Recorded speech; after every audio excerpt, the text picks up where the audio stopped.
everyone. It is so good to see all of you here. Would you begin this morning by turning in our gray hymnal to hymn number 149? And then I invite you to rise in body or in spirit as we sing together, Lift Every Voice and Sing, considered by many to be the African American national anthem. That number again is hymn number 149, Lift Every Voice and Sing.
Good morning.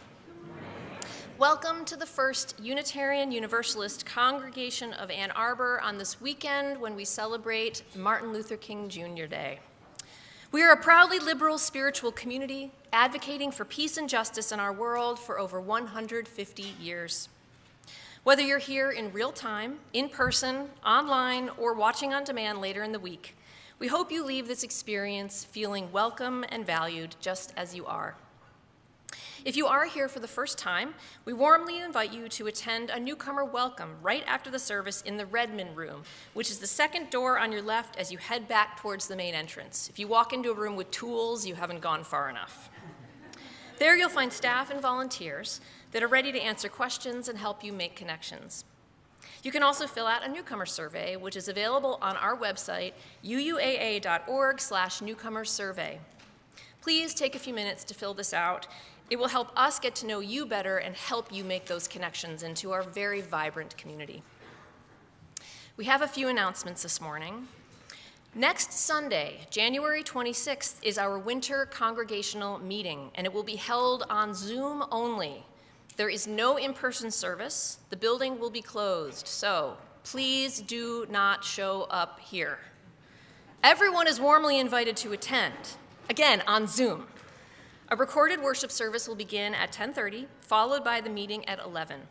You can begin checking in at 10:10. If you want to register to get the Zoom link, you can find that on all of our congregational communications and on the website. You won't find it on YouTube on Sunday morning, so be sure to get the link in advance. Join us online to learn how the congregation is doing and how you can get involved. This past Friday, the UUAA hosted its first chili cook-off at Friday Fun Night, which is our monthly dinner event that welcomes people of all ages to gather for food, fun, and a celebration of community. Now, we have many offerings for adults in our community, and we also have a variety of programs for our kids and teens. Friday Fun Night is one of the only events that is truly multi-generational.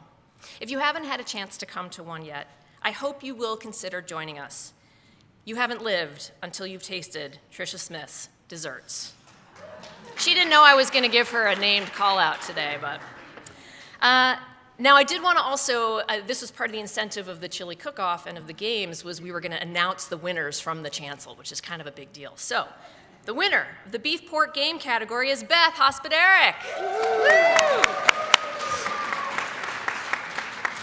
The winner of the chicken, turkey, poultry category is Sandy Isle.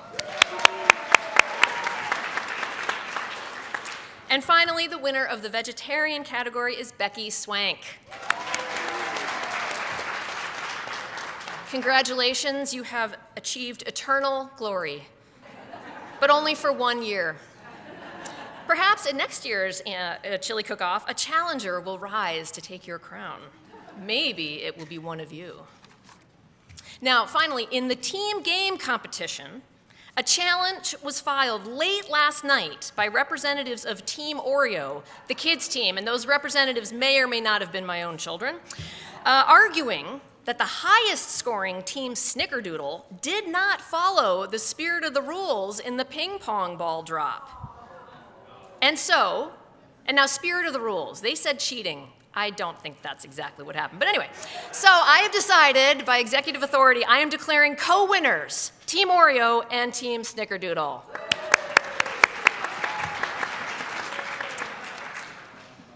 And now on to some more serious matters.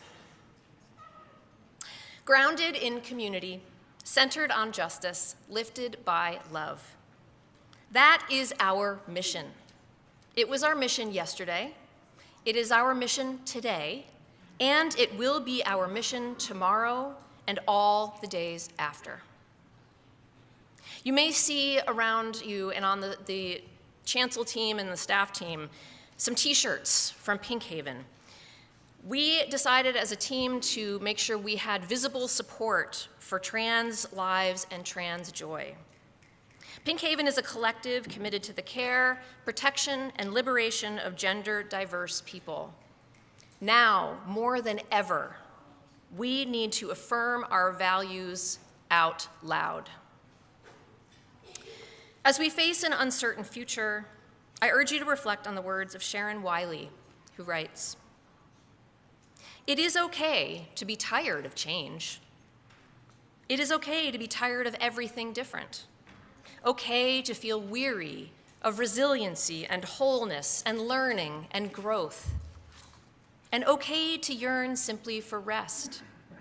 It's okay to be grouchy and unsatisfied, and all the ordinary human ways of being that we are. Let this morning be a reminder that you are loved. Let our time together soothe what is restless in you. May you be comforted in knowing that whatever you are feeling today and other days, you are not alone. You are never alone. Come, let us worship together.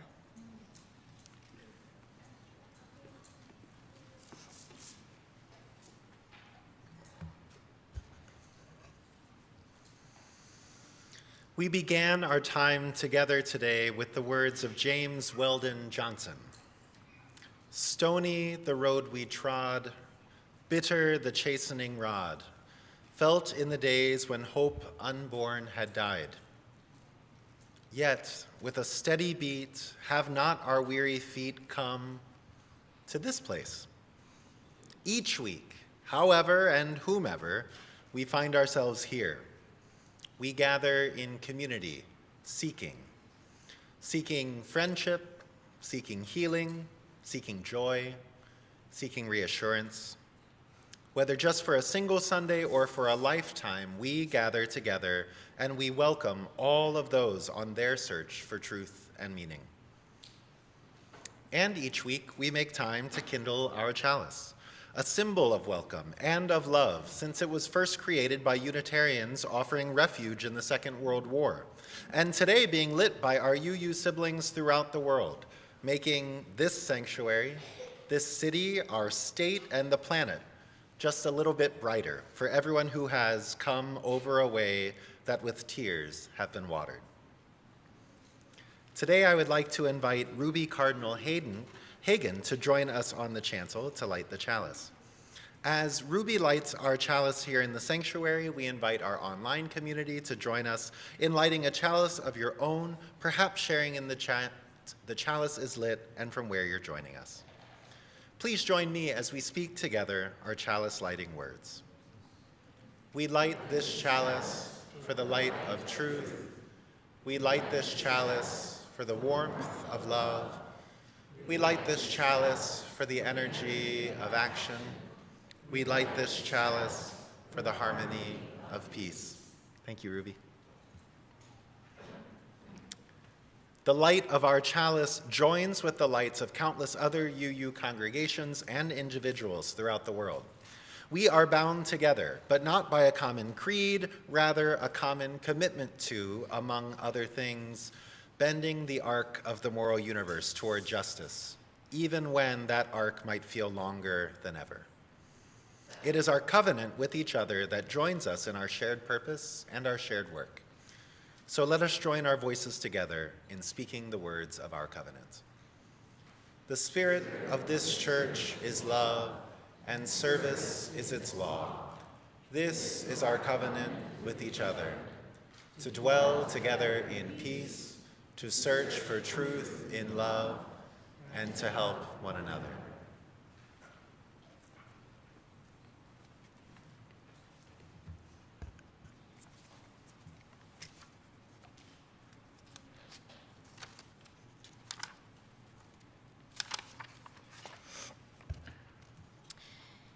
In December, we explored the UU value of equity in our SGD gathering spaces.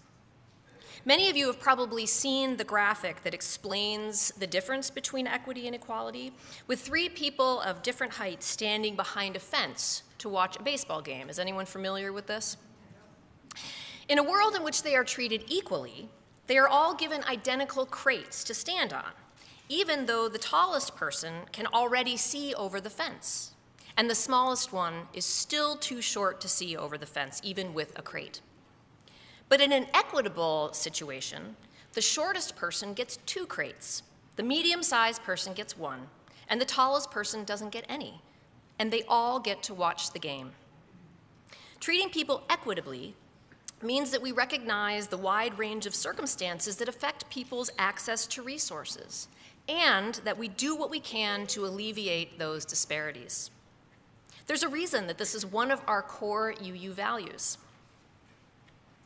But this got me thinking, what if we treated our own emotional lives with the same thoughtfulness and care?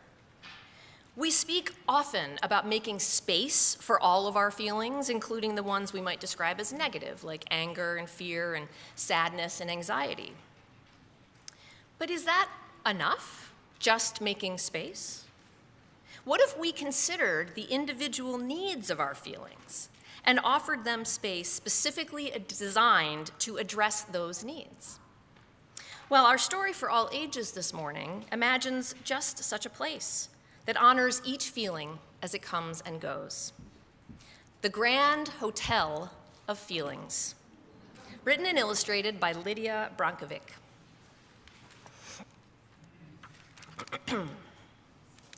Welcome to the Grand Hotel of Feelings. I am the manager of the hotel. I am here to help any feelings that come to stay.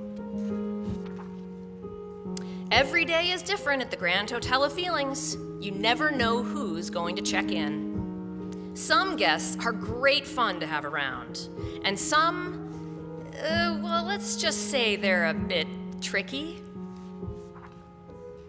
But no guest is ever turned away from the hotel. I make room for all feelings, no matter how difficult they might be. Sadness, for example, is very messy. He's always flooding the bathroom. Sometimes sadness even leaks through to the room below. When sadness comes to stay, I have to be very quiet because sadness speaks in a small voice. If I don't listen carefully, I won't hear what sadness is telling me, and then he will stay for a very long time. Anger, on the other hand, is extremely loud. She's so loud that the walls rattle and shake. She needs a lot of space, so I put her in the biggest room that we've got. I once made the mistake of putting Anger in a small room, far away, so she wouldn't disturb the other guests.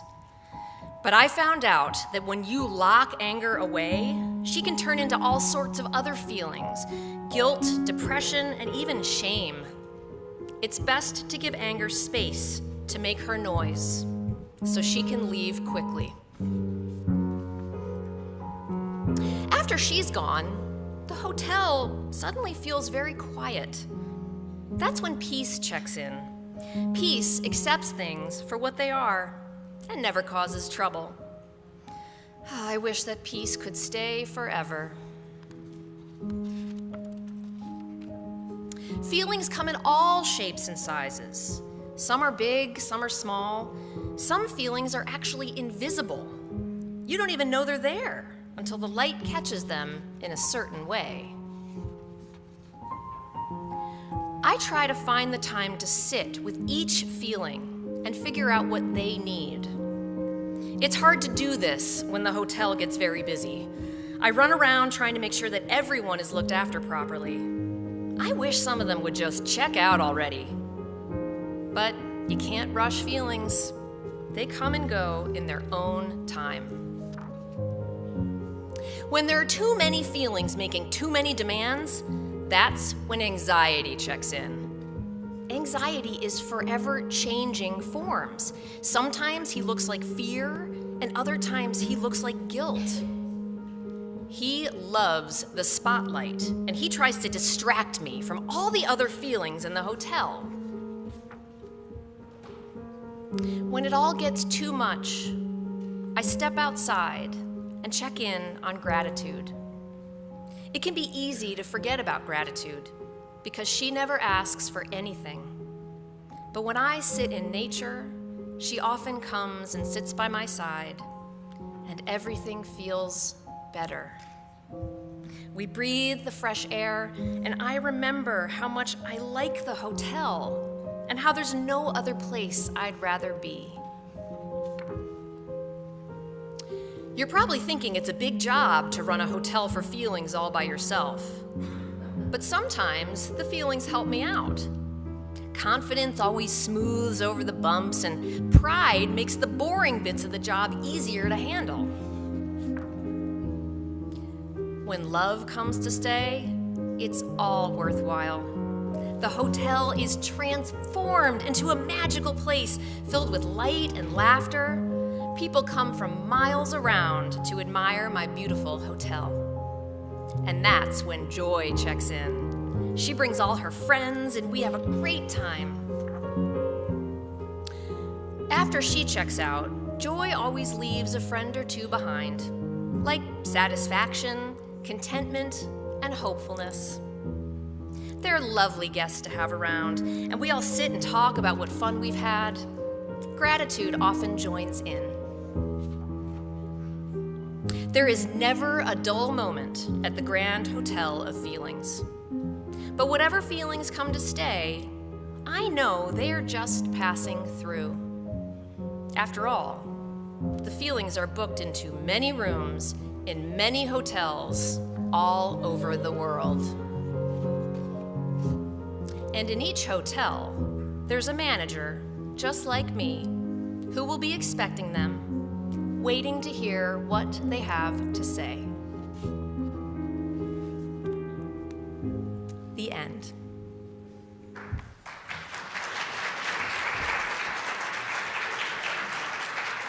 Thank you. So ends our time for all ages. And now I invite all of our elementary kids and any other kids that want to join in to follow me and other adult leaders out of the sanctuary as the congregation sings with love and tenderness. This little light of mine, I'm gonna let it shine. This little light of mine, I'm gonna let it shine. This little light of mine, I'm gonna let it shine. Let it shine, let it shine, let it shine. Everywhere I go, I'm gonna let it shine. Everywhere I go, I'm gonna let it shine. Everywhere I go, I'm gonna let it shine. Let it shine, let it shine, let it shine. Building up a world, I'm gonna let it shine. Building up a world, I'm gonna let it shine. Building up a world, I'm gonna let it shine. Let it shine, let it shine, let it shine.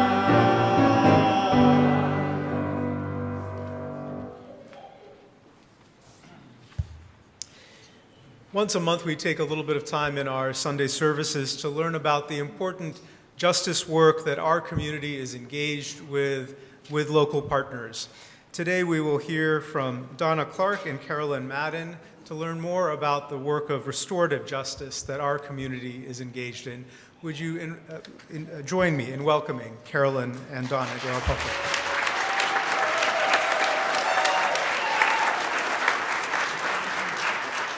And we have a bigger support staff to this later second service. Okay. So I'm Carolyn Madden, and I'm chair with Kathy Friedrichs of the Restorative Justice team. This is Donna Clark, and she is a member of Restorative Justice and a volunteer for the American Friends Service Committee.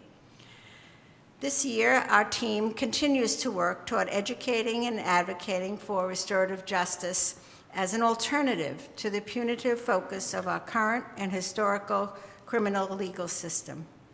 We work together to promote healing and accountability instead of punishment and isolation. We will continue that work this year by providing forums to engage and enlighten us on the dehumanizing effects of our criminal legal system. We will also bring healing circles, continue to bring healing circles to the women at Huron Valley, which is the only facility for women, a state prison in Michigan. We will also be providing baskets of welcome for those returning to our communities. But today is a very special day, a very special Martin Luther King celebration, because we have an extraordinary exhibit, Punishment or Justice Quilt Project. The exhibit is being shown today in the Jackson Chapel outside, third door on your right, down the hall. But then, after that, it will be hung in our hallway for at least a month. So we hope we get a chance to see it today and hear more of an explanation. There's a brochure there that you can read. Chris Swarlin is a member of the Greater Lansing UU congregation and a member of the quilting group in Lansing that began to make quilts as social justice artists. In addition to other causes, they saw the need for prison reform and thus created this quilt exhibit that is here today. Chris will be in the Jackson Chapel to explain the meaning of the quilts, and there, as I mentioned, a brochure that you can read more about the quilts. Please take time to visit the Jackson Chapel and also visit our restorative justice table in the social hall, where you can find out how you can support those inside our prisons and those returning to our communities. And now, Donna, for a bit more. You may have seen some of us wearing these black t-shirts with the Toni Morrison quote splashed in gold across the front. The function of freedom is to free someone else. When we are free, then we find ways to bring others to freedom. Wow, think about it. We enjoy many freedoms, and there are many layers of meaning and possibility. Some of us are choosing to get to know women at Women's Huron Valley, one woman at a time. There are at least 150 women waiting for someone to reach out to and offer them help to get to freedom through commutation of their sentences. They're long sentences. They have done the hard work of turning their lives around. They have maintained their humanity in a dehumanizing system. And against the odds, they're leading lives of service where they are. They long to live their lives in freedom and to be of service in their families and communities. The staff at American Friends Service Committee has gotten to know many of these women, but the staff is just a handful of people with many types of responsibilities. They've been at this kind of work for a long time, and over the last couple of years have developed training and ongoing support for a community of volunteers. Many more volunteers are needed. In reaching out, we offer hope. We encourage the women to tell their stories to us initially, and then to the parole board, and ultimately to the governor. Each story is deep and complex, singular, and the same. This work can be done at your pace. If you can free up some of your time, the good news is that there will be a training this week on Zoom, Wednesday, January 22nd at 6:30. If you want to learn more about how you can join hands and use your freedom to reach out to help someone across the river, stop by the restorative justice table in the social hall, or grab the QR code on your way out of the sanctuary.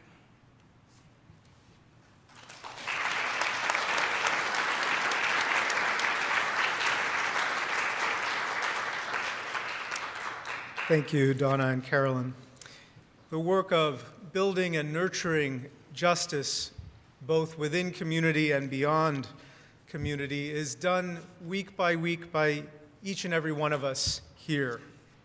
One of the ways in which we support that good work, showing up in the world as a force that is building justice, is through your great financial generosity.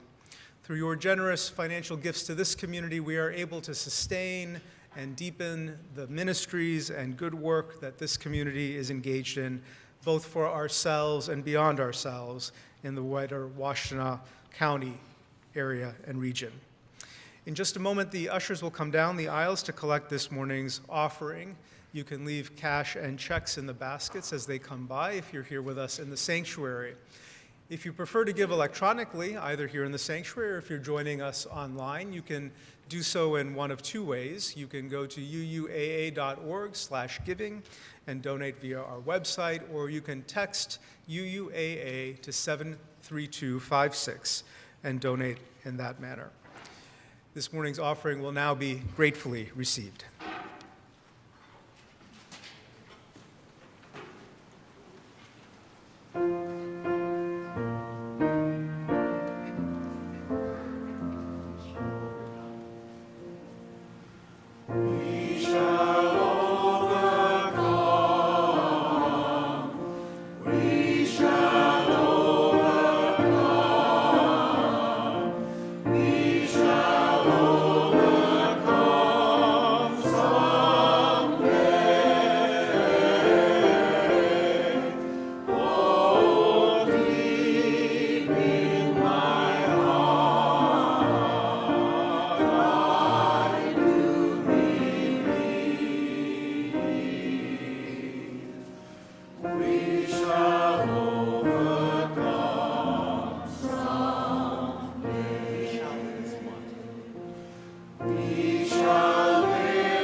Thank you, you all come singers.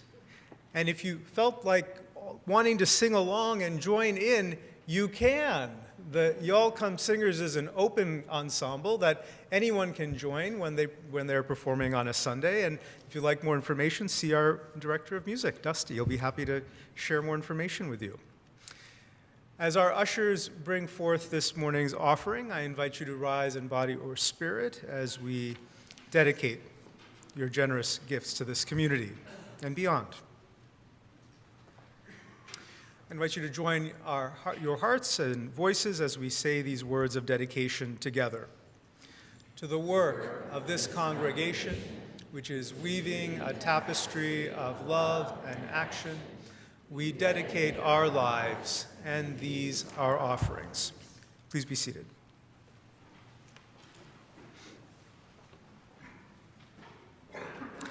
It's my particular privilege this morning to introduce to you all a special guest joining us in the chancel for this Sunday service.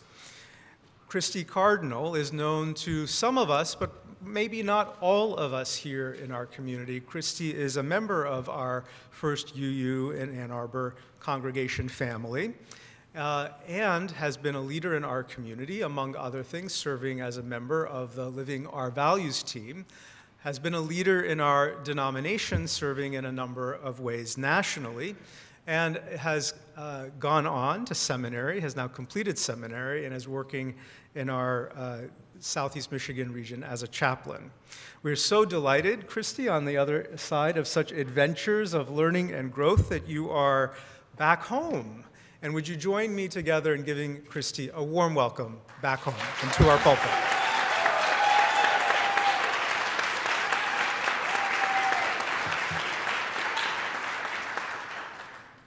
Well, that was a welcome. So thank you for welcoming me home so warmly. In my work as a chaplain, I'm often asked by patients and their families to pray.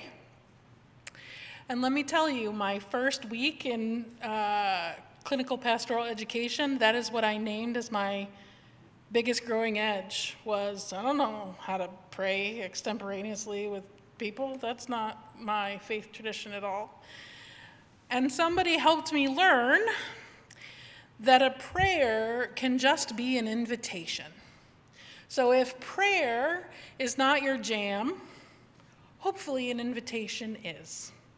So join me in that spirit as I share these words from my friend and colleague H.P. Rivers called the Blanket Fort Prayer. Meet me at the altar of banned books, the Blanket Fort Sanctuary. We will dance to a chorus of children's laughter. Meet me in the joy, the sorrow, beneath the rainbow banner. Bring your questions, cares, concerns. Bring the glitter in your pocket and the sparkle in your smile.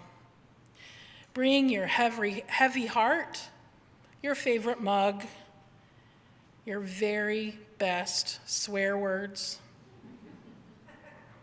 and set down your very bravest face. Meet me in the heartbeat between what has been and what will be. Meet me in the flicker of our eternal flame. We need not face this moment alone. Amen.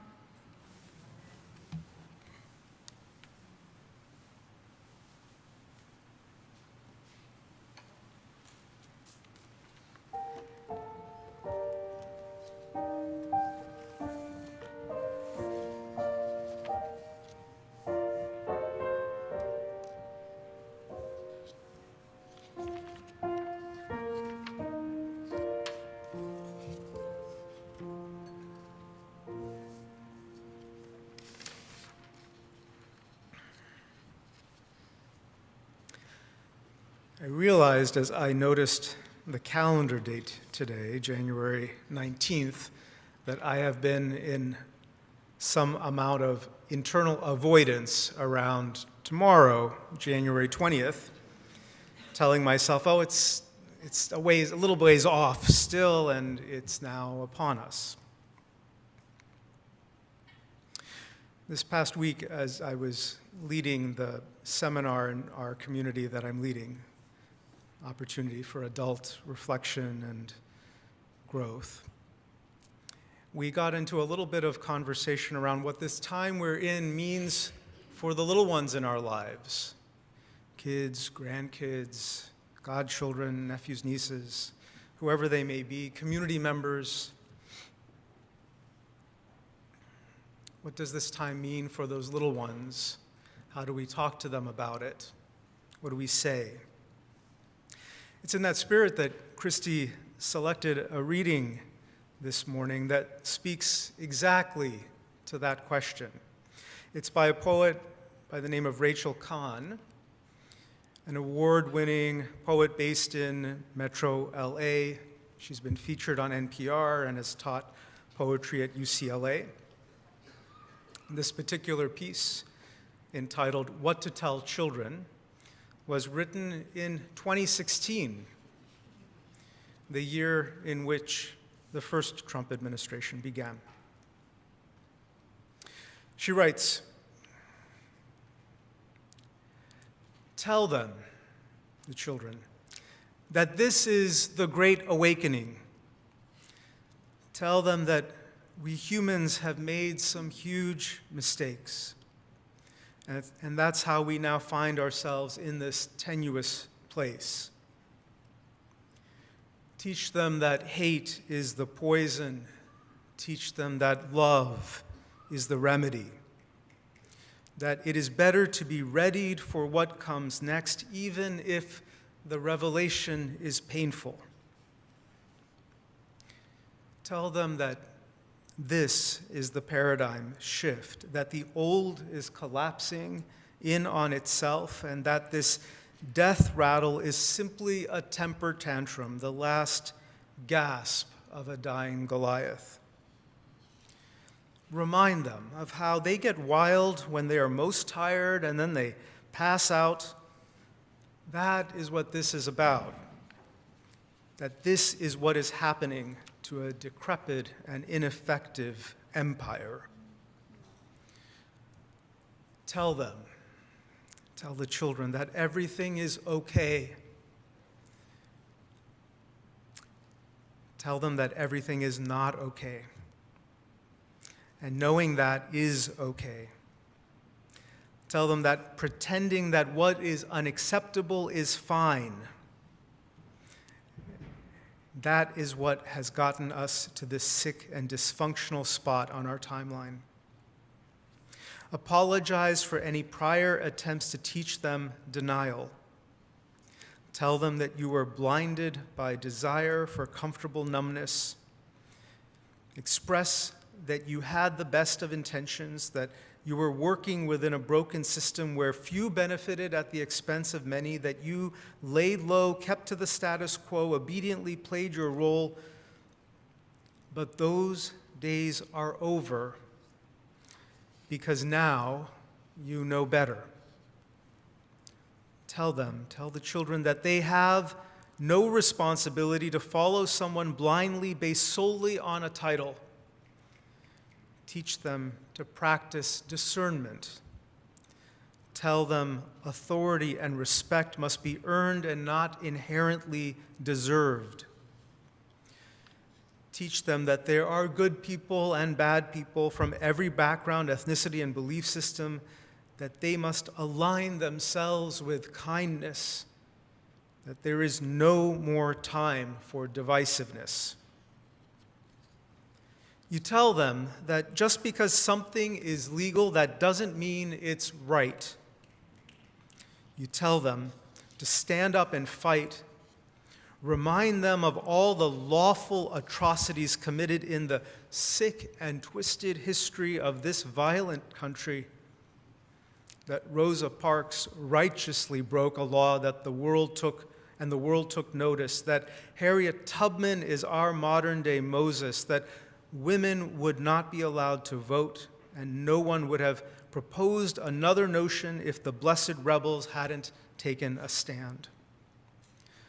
Tell them love will win this war, but only if we remember that love is not just one unending cuddle puddle, but fierce as a mother bear protecting her cubs.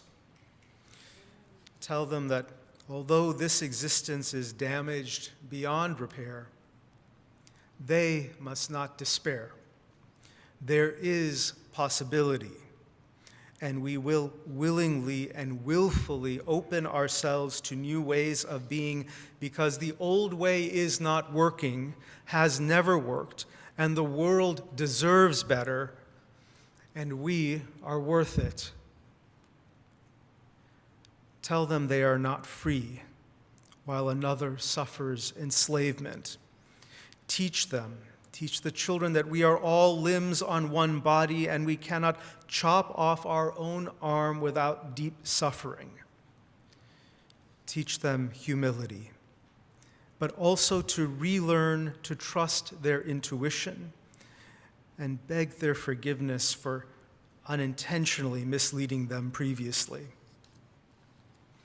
Tell them their gifts are useful. Tell them they are beautiful. Tell them they are the truth.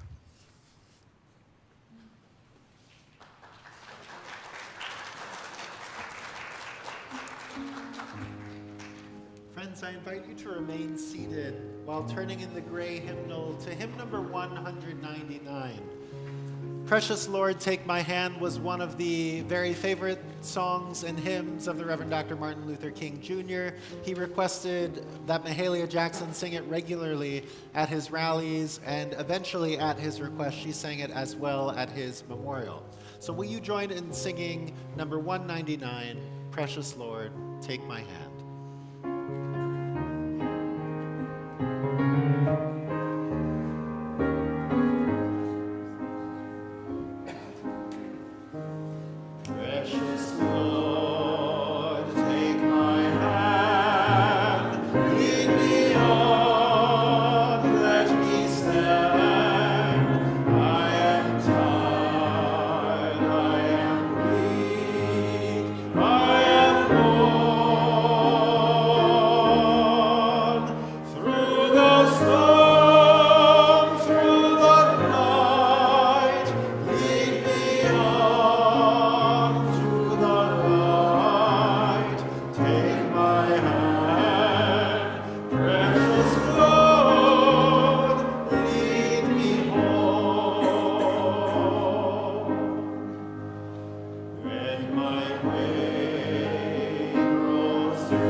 That was beautiful.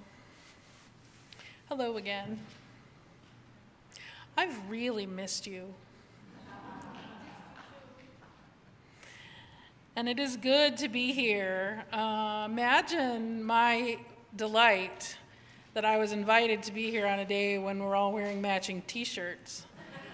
I love the theme outfit, and I'm grateful for the opportunity. So thanks, and I will gladly return anytime there's a themed outfit.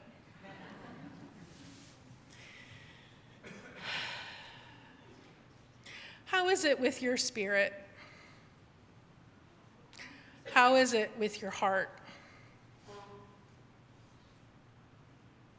My spirit, if I'm honest, is in a place of tension. My heart is full, of course. It's full with witness for the deep and abiding love that we have for each other. That's always true. And my soul shakes with anxiety about what is to come and what is already happening. I'll spare you a news rundown. I'm sure we've all taken in what we can about that anyway. But suffice it to say that there are many, many, many, many reasons to be anxious or scared or worried. Even if we've been through this apocalypse before. My son, who some of you may remember from his days running around here as a miniature Robert Plant with his big bouncy blonde curls, is now closing on 6 feet tall, has said to me that anxious means that you are confused and nervous at the same time. Confused and nervous at the same time. Does that resonate with any of you? Yeah, about how you're feeling maybe now or how you felt when you allow yourself to believe that tomorrow is January 20th. I believe that that's true. I believe that is reality. I'm going to pause for a minute before I talk more about feelings because we are talking about feelings. Once more with feelings, we are talking about feelings. I would be remiss if I didn't also say that a couple of thousand words from this chancel today cannot replace the help of a trained professional in talking about feelings. So please know, therapy is for everyone, and you can find some. We have a bounty of therapists in this community, so by all means, seek that out. And if you have already had many years of therapy, like myself, never-ending saga, know that there's never too much, and also Some of this may be remedial for you, but I think practice is always good. All right, that aside is done. For most of my life, it seemed that it was pretty natural that when I felt anxious or uneasy or worried or scared or any of those other feelings that suck, that I ought to try and push them out of my head, push them out of my body. I ought to find a distraction, count my blessings, watch a funny movie, be all good vibes only. And I thought that by ignoring those feelings, I was dealing with them. Well, or in my more high-minded moments, my more enlightened self, I might have been not giving them any power over me. And I did that for a long time, until one day, about 15 years ago, I found myself in the Home Depot having a panic attack for no discernible reason. Now, I don't tell you that for sympathy or even empathy, though, of course, thank you for your concern and care. I'm telling you that because I'm not ashamed of it. Because I don't think it's weird or wrong that that happened. And if you've ever felt so anxious, you left your full cart in the middle of the aisle at a big box store so you could get in your car and freak out a little, well, you're not alone.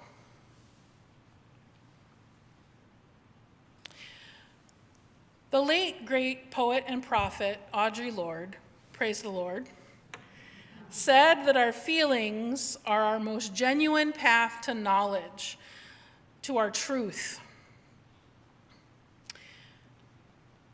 Now, that doesn't mean feelings are facts, because I felt impending doom at the Home Depot, and the feeling was real, but there was not actual doom happening while I was picking out a light fixture. No evidence whatsoever of harm coming my way, but I still felt panic, and that was real. After I had that panic attack, I knew some things about myself. I knew myself better. I had learned who I am, right? More deeply. I knew that I had been carrying anxiety that was barely contained and that it needed to burst out of me for no reason I could tell in a hardware store. I also knew what I was going to talk about in therapy later that week.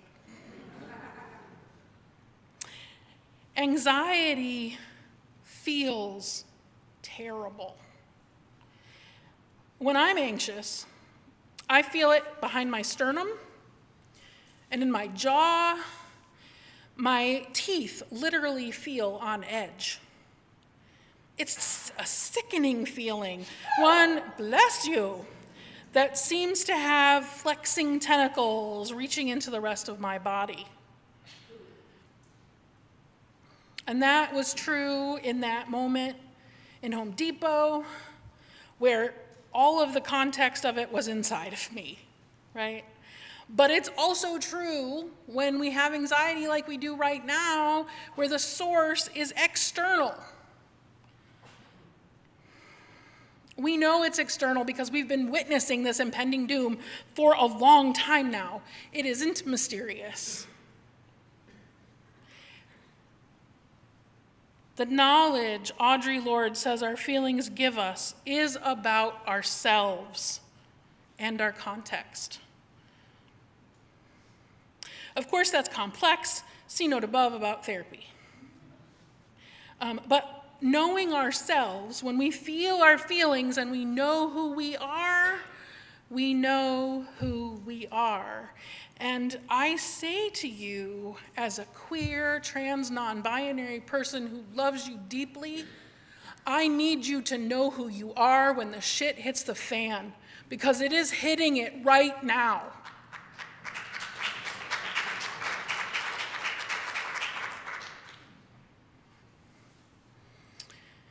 In his book, My Grandmother's Hands, which I recommend, if you have not read, to read it forthwith, Resmaa Menakem closes each chapter with what he calls body practice exercises. He says he does this because healing is an embodied practice, not an intellectual one. He has developed tools for us to notice where trauma lives in our bodies. And as he says, we all have racialized trauma, no matter the amount of melanin in our skin. And Menachem says that the primary way we heal is through our bodies, through what our bodies experience and do, rather than through anything we think about or cognitively process. It's a feeling. And I propose, and I'm not doing this, don't think I'm a genius for saying this, I'm not the first person to propose this, but that the ways we feel trauma in our bodies are very similar to how we feel anxiety or fear. Because in fact, biochemically, they're kind of the same. So what we're going to do in the next handful of minutes is I would like to lead you through one of Menachem's exercises for what he calls metabolizing our feelings. This is a method to feel our feelings, to know who you are by knowing what you feel. Now, this is an opportunity to practice. So if you don't get it right, that's okay. This is a practice. And it may not be easy for all of you. That's okay. You will not die from being uncomfortable. I promise. But if you don't want to do it, or you aren't ready, that's okay. Just sit there and disassociate for a few minutes, that's fine. All coping skills are valid coping skills until they're not, by the way. But if you'd like to try this, I invite you to join me and listen to my words and follow along. Again, this may be remedial for some of you. That's okay. Practice is good, right? All right, so shake your body a little bit. Try to get a little loose. And then adjust so that you're comfortable, that you can sit still, right? If it feels comfortable and good to you to close your eyes, by all means, you can do that. If not, relax your gaze a little bit. Just breathe normally. Notice your breath as it enters your nose, your windpipe, your lungs. For a few seconds, simply follow it as it goes in and out of your body. In and out. In and out. Now, bring your attention to the bottoms of your feet. Sense the ground beneath them supporting you. Stay focused there for a few breaths.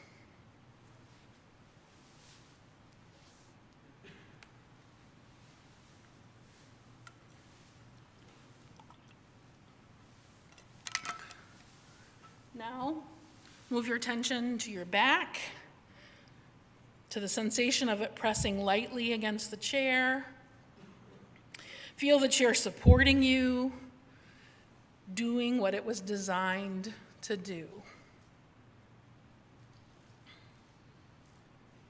Now, think of a person or a pet or a place that makes you feel safe and secure.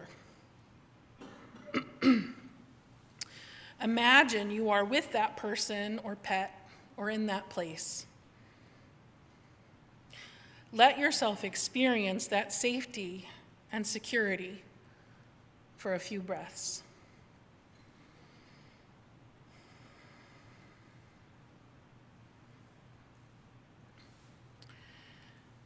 Now, check in with your body.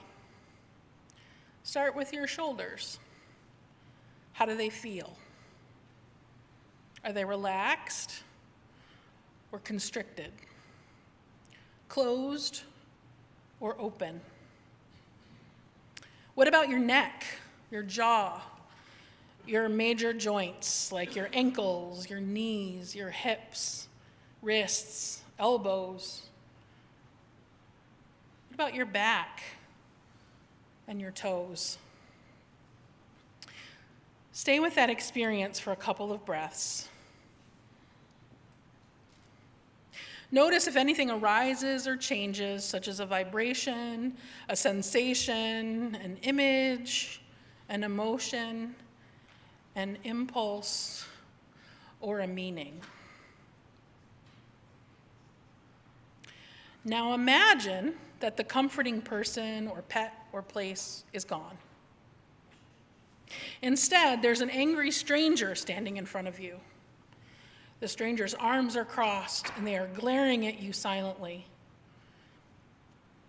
You look into the stranger's eyes, hoping their expression will soften, but it remains unchanged.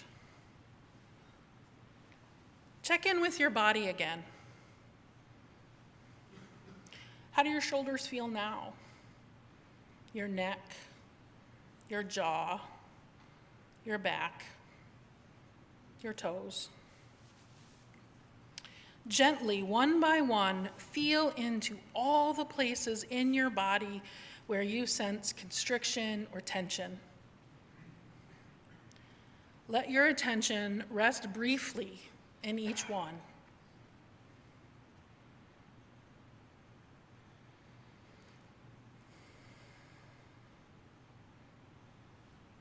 Now send the angry stranger away.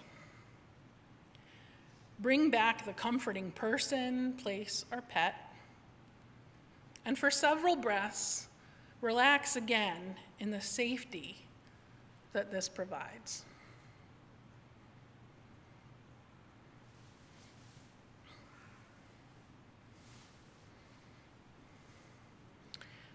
Now, gently move your attention through your body, from your head to your toes, one more time. Feel into each spot where you sense softness.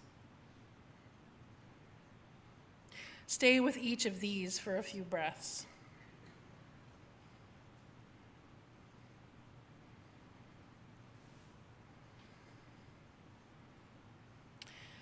Take a few more breaths, and without rushing, come back to this moment. If you closed your eyes, open them, and then take one more deep breath and blow out like you were blowing out a candle.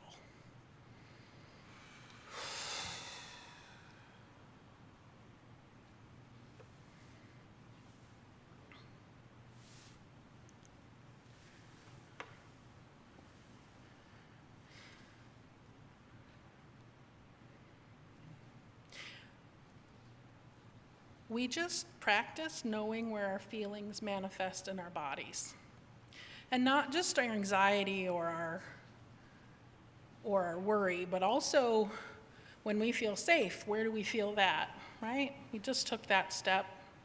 You can do this really at any time and practice all you want, because paying attention to those places in our body where our feeling shows up allows us to know when we're not at baseline, when we're activated in some way, and it allows us to know who we are. And when you notice you're not at baseline or you're feeling reactive, it can be helpful to have a few standard steps in mind. When I started chaplaining and I was worried about praying, I carried like 4 prayers in my pockets that I could just whip out. One of them was from Doctor Who. Another one was the Lord's Prayer, which I still don't have memorized. But I did it. I carried around these like tools. And you can do the same in this situation. And the first step, the first tool is to not immediately reach for a coping mechanism that allows you to escape. Wow, that's tough. But again, you won't die of discomfort, and your feelings don't really mean you any harm, right? They can just be.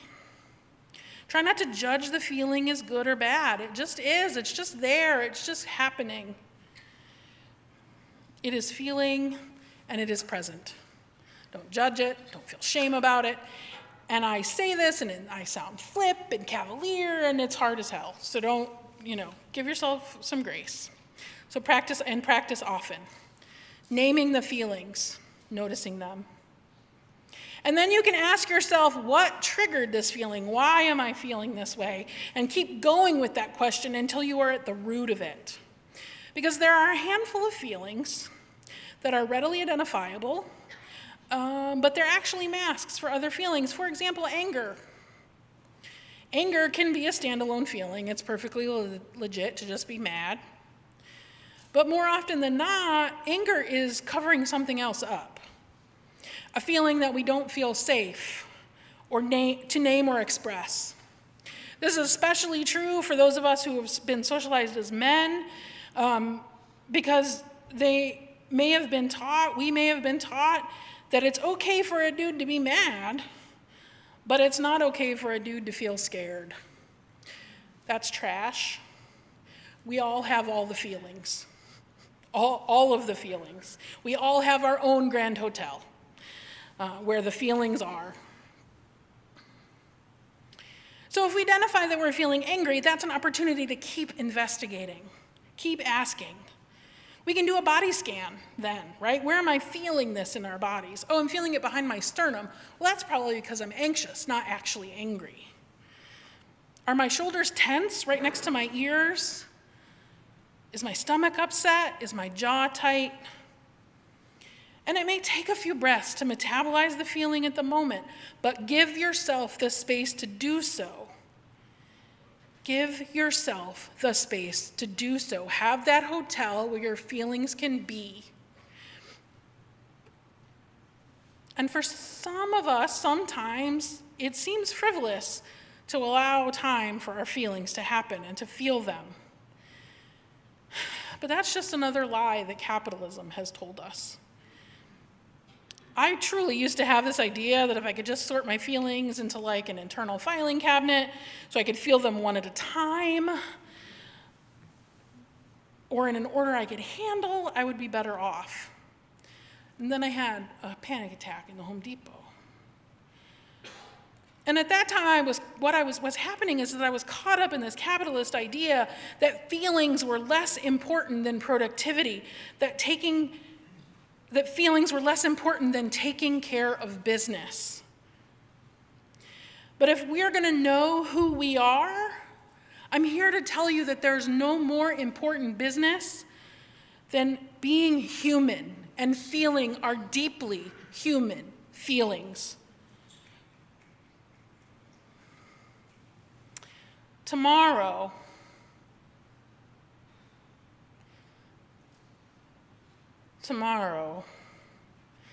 I sometimes, on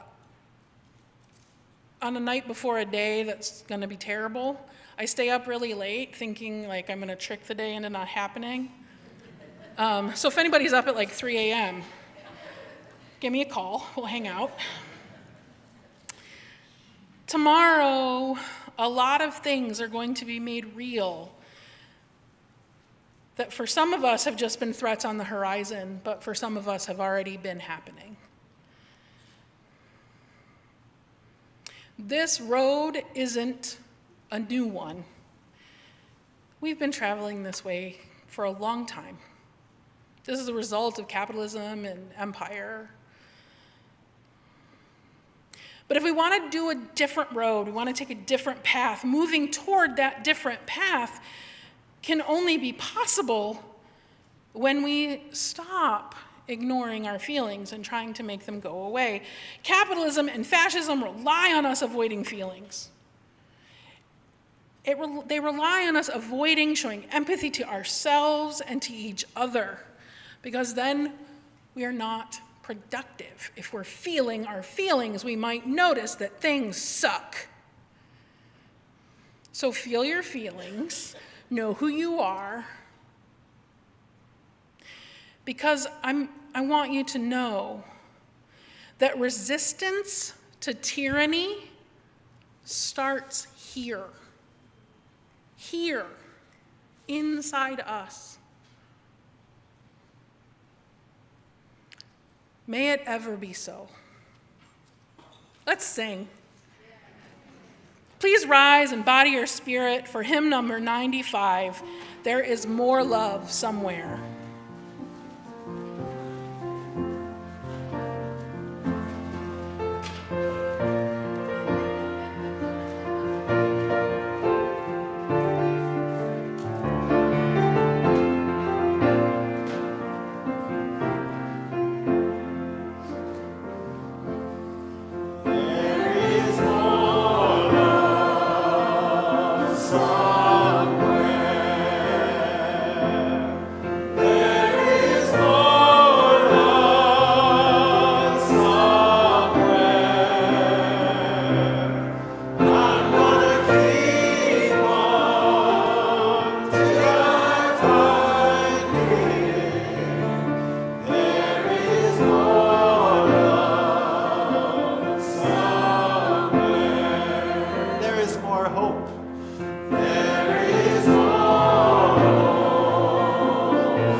kids.